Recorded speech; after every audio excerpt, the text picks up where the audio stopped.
Assalamualaikum warahmatullahi wabarakatuh. Bismillahirrahmanirrahim. Alhamdulillahirrahmanirrahim. Wassalatu wassalamu ala rasulillah. La hawla wa la quwata illa billah. Alhamdulillah atas rahmat dan ridhonya yang senantiasa Allah curahkan, sehingga kita masih dipertemukan kembali dalam forum kajian Tasawwurul Alamin ini, di forum kajian yang ketiga, di mana kajian-kajian di forum ini mewadahi pembahasan tentang ayat-ayat kauliyah, terlebih lagi ayat-ayat kauniyah yang Allah hamparkan di alam semesta ini. Kita senantiasa meminta petunjuk pada Allah sehingga tetap tenang berjalan di atas shiratal mustaqim, dengan harapan kelak saat kita kembali menghadap kepadanya dalam sebaik-baik keadaan, yaitu husnul khatimah. Amin ya rabbal alamin. Sahabat sekalian, terkait dengan tema kajian kita kali ini, yaitu belajar Islam mencontoh Rasulullah. Apa saja sih fundamental prinsipnya? Karena jika prinsipnya tidak diterapkan, terutama prinsip fundamentalnya, maka kebaikan yang diharapkan justru akan berbalik menjadi potensi kepada jalan penyimpangan. Prinsip ini bukan hanya untuk ilmu-ilmu seputar agama, namun ilmu-ilmu duniawi juga harus berlandaskan prinsip tersebut. Sahabat tasawuf sekalian, secara fundamental ada 3 prinsip dalam mempelajari ilmu pengetahuan.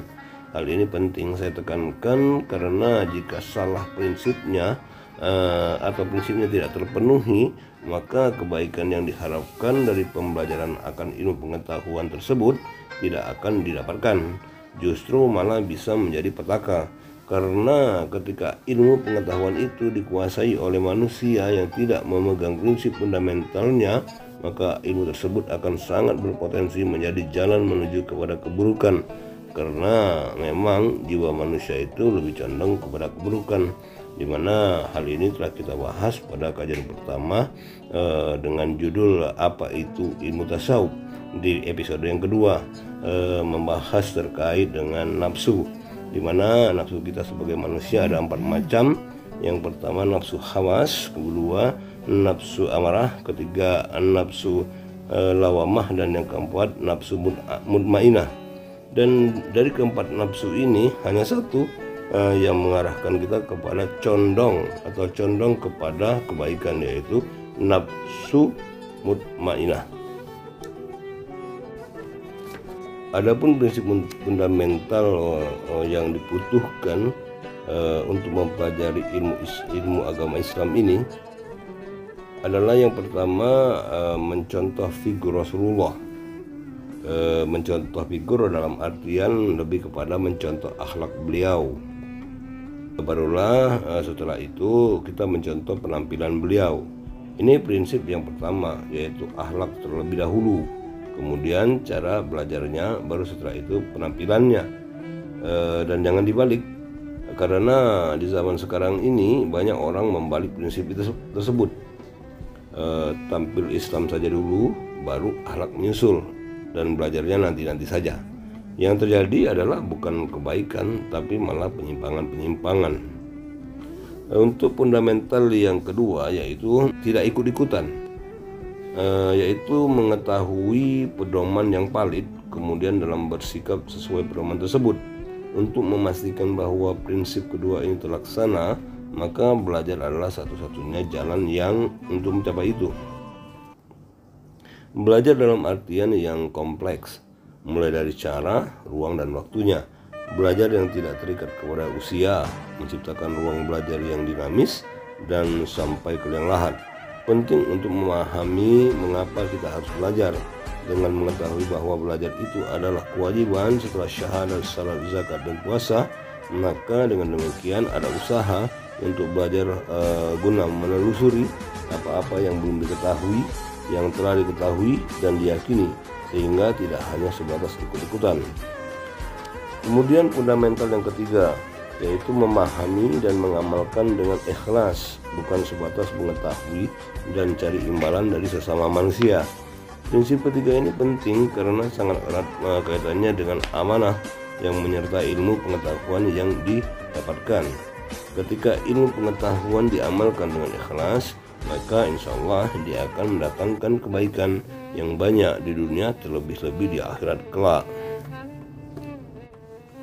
Jadi inilah 3 prinsip dasar fundamental dari belajar agama Islam ini. Yang pertama yaitu mencontoh Rasulullah, kemudian tidak ikut-ikutan, dan yang ketiga memahami dan mengamalkan ilmu yang dipelajarin. Setelah fundamental dari belajar agama Islam ini kita laksanakan, untuk selanjutnya kita masuk kepada persyaratan. Apa persyaratan untuk belajar mencontoh Rasulullah? Syarat yang pertama adalah rendah hati. Sebagaimana sama-sama kita ketahui bahwa sebelum diangkat sebagai Nabi dan Rasul, Rasulullah Muhammad adalah orang yang ummi, di mana beliau tidak bisa baca dan tulis. Rasulullah tidak pernah membaca kitab-kitab suci sebelumnya dan juga tidak bisa menulis. Di balik karakter ummi ini, Allah menyimpan sebuah skenario besar. Sifat yang ummi itu menjadikan seseorang rendah hati. Dengan sifat yang ummi ini, Rasulullah menjadi pribadi yang sangat rendah hati. Meskipun beliau tidak bisa baca tulis, namun beliau open-minded, membuka pikiran. Sifat ummi ini membuat orang merasa kurang berilmu. Oleh karena itulah, orang yang ummi lebih mudah menerima pembelajaran yang datang dari luar dirinya. Berbeda dengan orang yang tinggi hati, merasa cukup, merasa pintar, sehingga tertutup pikirannya untuk menerima pembelajaran dari luar dirinya. Karena sesungguhnya Allah menghamparkan hikmah-hikmah pada setiap kejadian dalam kehidupan kita sehari-hari. Pada semua peristiwa yang kita saksikan mengandung hikmah, tergantung bagaimana kita menyikapinya. Kalau kita abai, maka kita tidak akan mendapatkan hikmah di balik peristiwa itu, dan sebaliknya. Semua peristiwa, baik itu dalam pekerjaan kita, dalam keluarga kita, dalam pergaulan sosial kita, dalam urusan-urusan kita sehari-hari, dalam aktivitas keagamaan kita, dalam hubungan kita antar umat beragama, semua syarat dengan hikmah-hikmah. Kemanapun kita menghadap, kita akan menghadap Allah, yaitu dalam bentuk hikmah. Jadi poin pertama dari belajar ilmu Islam ini dengan mencontoh Rasulullah adalah jadilah pribadi yang ummi. Dengan sifat yang ummi, kita akan menjadi pribadi yang open-minded, pribadi yang terbuka terhadap setiap pembelajaran dari luar diri kita. Sebagaimana firman Allah di dalam surat Al-A'raf ayat 158. A'udzu billahi minasyaitonir rajim. Bismillahirrahmanirrahim. Qul ya ayyuhan nasu innani rasulullahi ilaikum jami'a allazi lahu mulkus samawati wal ard la ilaha illa huwa yuhyi wa yumiit wa aminu billahi wa rasulihi nabiyyil ummiyyi allazi yu'minu billahi wa kalimatihi wattabi'uhu la'allakum tahtadun. Yang artinya, katakanlah Muhammad, wahai manusia, sesungguhnya aku ini utusan Allah bagi kamu semua, yang memiliki kerajaan langit dan bumi. Tidak ada Tuhan yang berhak disembah selain Dia, yang menghidupkan dan mematikan. Maka berimanlah kamu kepada Allah dan Rasul-Nya, yaitu Nabi yang ummi, yang beriman kepada Allah dan kepada kalimat-kalimatnya, yaitu kitab-kitabnya. Ikutilah Dia agar kamu mendapat petunjuk. Dari ayat ini ada dua bagian yang penting. Pertama, disebutkan bahwa Rasulullah adalah pribadi yang ummi, yang di dalam bersikap selalu open-minded atau terbuka, tidak tinggi hati dan selalu merasa sedikit ilmu seperti gelas kosong. Bagian kedua adalah ikutilah Nabi yang ummi. Jadi untuk mendapat petunjuk maka kita harus mengikuti Rasulullah, mencontoh bagaimana cara beliau bersikap dalam mempelajari agama Islam yang berisikan risalah untuk manusia seluruhnya. Belajar Islam mencontoh Rasulullah. Syarat yang kedua adalah perbaiki akhlak, karena Allah memuji akhlak mulia Rasulullah. Allah berfirman dalam surat Al-Qalam ayat 4. A'udzu billahi minasyaitonir rajim. Bismillahirrahmanirrahim. Wa innaka la'ala khuluqin 'azim. Yang artinya, dan sesungguhnya engkau benar-benar berbudi pekerti yang luhur. Sebagaimana Rasulullah pernah bersabda, Sesungguhnya aku ini diutus untuk memperbaiki akhlak manusia seluruhnya. Dalam proses mempelajari agama ini, akhlak yang baik yang mulia akan menjadi pintu masuknya hikmah-hikmah. Bagi orang-orang yang berakhlak buruk, hikmah akan sulit dia terima. Baik itu hikmah melalui ayat-ayat kauniyah di dalam Al-Quran maupun ayat-ayat kauniyah yang Allah hamparkan di muka bumi. Kesabaran, keikhlasan, kejujuran, dan ketawakalan adalah bagian dari akhlak yang baik, yaitu akhlakul karimah. Perbuatan yang baik akan mengundang hal-hal yang baik pula, sedangkan perbuatan yang buruk akan mengundang keburukan pula. Ketika kita jujur, meski terkadang pahit, tapi selanjutnya tidak akan ada ganjalan, atau dengan kata lain tidak ada hijab. Hal-hal baik akan datang dengan sendirinya, menghampiri tanpa hambatan. Ketika kita ikhlas, maka hidup akan terasa tak ada beban. Semua lepas begitu saja dan tidak meninggalkan bekas dalam hati dan pikiran kita. Selanjutnya, persyaratan ketiga yang harus dipenuhi dalam mempelajari agama Islam adalah mensucikan jiwa dan perbuatan-perbuatan orang yang akhlaknya mulia, jujur, sabar, ikhlas, tawakal. Itu semua adalah juga merupakan usaha mensucikan jiwa, yang dalam satu kitab Imam Al-Ghazali disebutkan dengan tazkiyatun nafs. Satu analogi yang bisa saya berikan begini: siaran radio yang dipancarkan oleh studio radio tentunya memiliki frekuensi gelombang, dan begitu juga radio yang menangkap siarannya dengan transistor yang juga memiliki frekuensi gelombang yang sama. Jika stasiun pemancar memancarkan siarannya dengan frekuensi 100 Hz, maka jika frekuensi radio yang menangkap siaran itu 99,9 Hz, maka siarannya yang diterima akan terdengar tidak jelas alias kerasak-kerasak. Ketika frekuensi diputar tepat di 100 Hz, maka suaranya akan jernih. Agama itu adalah suci, Al-Quran juga kitab suci, dan semua hikmah yang Allah hamparkan adalah kesucian. Itu frekuensi yang dipancarkan, sehingga untuk menangkap frekuensi itu dengan jelas, maka diri dan jiwa kita juga harus senantiasa disucikan.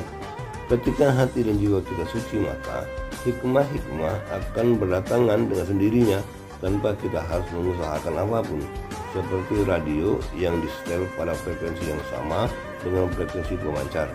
Radio tersebut tidak perlu dibawa kemana-mana, diam saja di tempat, maka siaran akan didapatkan dengan sendirinya. Bagi orang-orang yang hati dan jiwanya kotor, maka sulit hikmah masuk ke dalam dirinya, terhijab oleh keburukan dan kotornya hati dan jiwa. Baca Al-Quran berulang-ulang tapi tidak ada kepahaman, berulang-ulang mendapatkan masalah dalam hidup juga tidak paham-paham. Itu karena jiwanya tidak suci. Allah berfirman dalam surat Al-Waqiah ayat 79, yamassuhu ilal mutahharun, yang artinya tidak ada yang menyentuhnya selain hamba-hamba yang disucikan. Siapa yang menyentuh? Yang menyentuh itu adalah orang-orang yang suci dan disucikan. Orang-orang yang suci jiwanya dikaruniai sentuhan hikmah-hikmah melalui kekuatan akhlaknya, dan dia pun mendapatkan kepahaman yang mendalam tanpa perlu melalui usaha yang keras. Begitulah Rasulullah mendapatkan ilmu dan hikmah, kefahaman akan ayat-ayat yang Allah turunkan dan hamparkan. Semua ini terjadi karena Rasulullah memenuhi persyaratannya, yaitu rendah hati, berakhlak mulia, dan suci jiwanya. Dari kalangan umat biasa juga banyak yang mendapatkan sebagaimana yang Rasulullah dapatkan ini, seperti kaum sufi dan pelaku-pelaku tasawuf, karena mereka mencontoh Nabi dalam mempelajari agama Islam, sehingga mereka mendapatkan kefahaman akan hikmah-hikmah yang Allah datangkan kepada mereka. Sahabat sekalian, itulah tadi pembahasan kita tentang tema kali ini, yaitu belajar Islam mencontoh Rasulullah. Yang sudah kita bahas adalah mengenai persyaratan dan juga fundamentalnya. Ke depan kita akan lanjutkan bahasannya terkait kurikulum dan metode pembelajaran yang Rasulullah lakukan dalam menyerap ilmu-ilmu Islam tersebut. Sahabat sekalian, sampai di sini dulu kajian kita mengenai belajar Islam mencontoh Rasulullah ini. Semoga Allah memasukkan kita ke dalam golongan orang-orang yang dimampukan mengamalkan amanah selaku khalifah di muka bumi, yaitu menyampaikan ayat-ayat qauliyah dan ayat-ayat kauniyah yang terhampar di muka bumi dan alam semesta, sehingga di saat kita menghadapnya kelak melalui jalan terbaik yang husnul khatimah. Amin ya rabbal alamin. Dengan ini saya mohon undur diri. Terima kasih atas segala perhatiannya dan mohon dimaafkan atas segala kekurangannya. Semua kebenaran yang kita dapatkan dari kajian ini, wabil khusus untuk saya pribadi, bahwa semua kebenaran itu semata-mata dari Allah Subhanahu wa Ta'ala, dan semua kekurangannya adalah mutlak dari saya pribadi. Untuk itu saya mohon maaf yang sedalam-dalamnya. Sampai berjumpa lagi di episode selanjutnya, dan salam tasawuf. Assalamualaikum warahmatullahi wabarakatuh.